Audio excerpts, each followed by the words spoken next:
Young NBA stars like Russell Westbrook slay the court each time they come in to perform, and even though they're some of the best players out there, here are skills that could change the games of 4 NBA stars, including Luka Doncic and Giannis Antetokounmpo. Giannis Antetokounmpo might be a newly crowned NBA Finals MVP, but he definitely needs some help finding his jumper. If you didn't already know, Antetokounmpo has a history of being one of the most dominant players in the arena, and has also led the Bucks to victory with his strong performances. With his scoring and rebound techniques, he's made a name for himself in the NBA world. But what if he could be better if he focused on just one simple thing? That's right, out of all the things Antetokounmpo managed to achieve, the one thing he couldn't do was score a distance away from the hoop. So that might be just the skill he needs to focus on. If you're an Antetokounmpo fan, you probably remember Milwaukee's legendary playoff run, where he made just 19% of his threes. His free throws weren't much better either, with only 59% making the cut. But if Antetokounmpo can learn a better way to manage his distance shots, he'll emerge undefeated each time. It's really that easy, and with an average shooting arsenal, Antetokounmpo's presence for other teams, including his own, will be downright frightening. But with that said, it's also important to note that the young man has already successfully logged a 50-point shot that closed off a finals win. It was a legendary moment that demonstrated how capable he was, and also how much better he could do if he had the skills to become an elite free thrower. And as one of the most active players on the Phoenix Suns, Antetokounmpo could rack up easy points and even create foul trouble for the opposing players. Not to mention, his team could really use a talented free throw right now. But despite this, a lot lies on the shoulders of a free throw, and if they don't perform well under pressure, the whole team is going to be disappointed. So a shaky free throw is a liability for everyone. But if Antetokounmpo continues to demonstrate his power moves and also develops the skill to score beyond the paint, he'll be a star player in no time. Russell Westbrook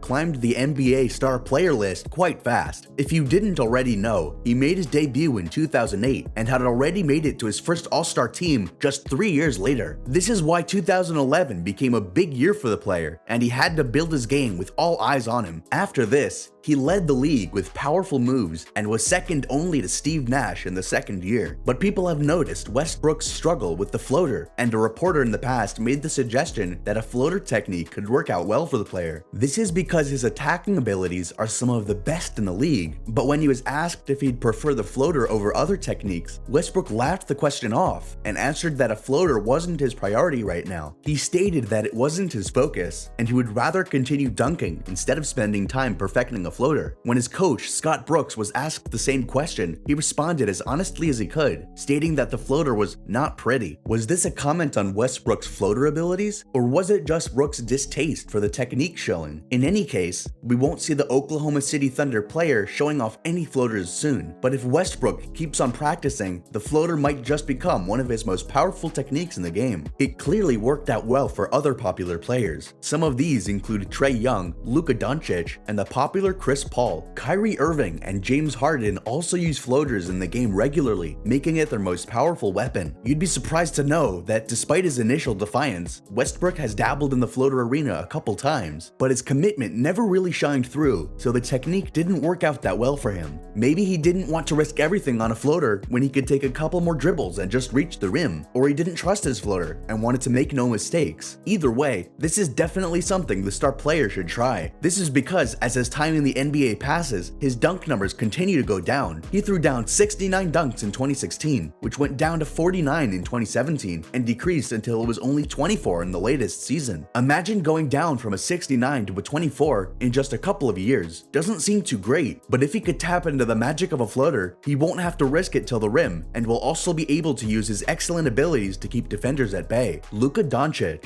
At the young age of 22, Luka Doncic already has a ton of noteworthy skills, and because of this, the Mavericks' point guard is now included in one of the NBA's elite offensive forces. People have noted that Doncic interprets the floor differently than other players, which is one of his greatest strengths, and because of his crazy skills, he makes the most difficult passes seem easy. If you're a fan, you'll probably be aware of his ability to establish his superiority and manipulate defenses. He's also pretty great at passing and has the best handles despite his large frame. And if this wasn't enough, he's quick with his dribbling too. The player has mastered a ton of dribble combination moves with ease and continues to learn more each season. His excellent dribble has helped establish him as one of the best 3-level scorers on the team. This, coupled with his finishes around the basket, makes makes him a formidable opponent in the game. He's someone who has successfully averaged 33.5 points in each game during the playoffs. It's really tough to find problems with this player's offensive game. The only skill that's going to change his game right now is developing his free throw. Doncic's biggest weakness right now is his mediocre free throw game, which makes him extremely easy to spot. This is also one area of his game that he hasn't progressed in since his debut. This is surprising since he's managed to master almost everything else. You might not be aware of this, but he was one of the only 9 players who were able to shoot 48% or better from the mid-range from a total of 175 attempts in the latest season. This means he has the ability to sustain his game in the next season, but if he works on those free throws, he'll be undefeated. Karl-Anthony Towns. Karl-Anthony Towns is a star player who has averaged 25.0 points and 11.5 rebounds in each game in the past 3 seasons. People even compared him to players like Joel Embiid and Anthony Davis, both of whom finished in the top 3 in MVP voting at least once in their lives. But you'll be surprised to hear that despite being an excellent player, Towns has never even received a vote. If you're wondering why that happens, the answer is clear. His defense is lacking. Embiid and Davis, for example, are excellent defense players. They are strong, make quick decisions, and can single-handedly manage their entire team's defense lines. Even though Towns can produce strong results, he still has a long way to go in terms of his defense in the game. If you didn't already know, excellent defense players are required to exhibit a certain set of skills. They are supposed to be large and intimidating for one, since they're supposed to play an off-ball defense and help their teammates during the game. They're also supposed to protect against high percentage shots from the other side, but Towns has struggled with his off-ball defense for a while now, and this notably happens when he's involved in screens. In the last 2 seasons, he has let 1.072 points per direct off-ball screen when it's his man who sets the pick in the game. So if he wants to improve his game, Towns should really focus on becoming a better off-ball defender, and with this, he'll become a more dangerous player and a better anchor for his team. After all, he's still a strong young guy with tons of potential and a great career ahead of him. What's a little dabble in the world of off-ball defense? Who knows? Improvements in his off-ball defense might even vault him into the MVP conversation too. And since the team has already managed to scout a ton of young talent in Minnesota, Towns' improved defense could work pretty well for the Timberwolves in future seasons. But if you're a Towns fan, you'll be happy to know that even if he's unable to work on his defense, Towns is a great player with amazing energy and the potential to become an MVP anyway. And with that, we'll end this video. Thanks for watching.